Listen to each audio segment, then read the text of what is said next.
এখন কয়টা বাজে? চাচা, আপনি এই অসময়ে কোথা থেকে আসলেন? বাবা, তুমি আমাকে চিনিচ্ছ না? আমি তো তরমুজ ব্যবসায়ী, যার কথা সারা বিশ্বে চলছে। আমি সেই তরমুজ ব্যবসায়ী। ওই কি রে, মধু মধু। থাক, ওসব আমি ফাউল কথা শুনতে চাচ্ছি না।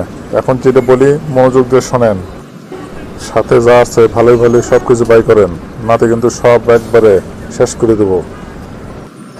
আল্লাহর রাস্তা আমাকে মাফ করে দেয় বাবা। আমি গরিব মানুষ, আমাকে বাড়ির যাবার দি। আমার কাছে কিছু নাই। আমার সোলফুল আছে বাবা। আমাকে বাড়ির যাবার দে বাবা, তাড়াতাড়ি। আমি তোমাকে ভালো মনে করছি না। তুমি ভদ্র মানুষ। ইসরি, এখন কিন্তু রাগ গুটি আমার শেষ হয়ে যাচ্ছে চাচা। ওইসব ইমোশনাল কথা বললো না, তাড়াতাড়ি যা আছে দ্রুত বাই করো, নাতে কিন্তু সব শেষ করে ফেলাবো। বের কর, তাড়াতাড়ি বের কর। থাপ্পড় একটা খাচ্ছিস, আরো কিন্তু থাপ্পড় খাবি। দ্রুত বের করে দে।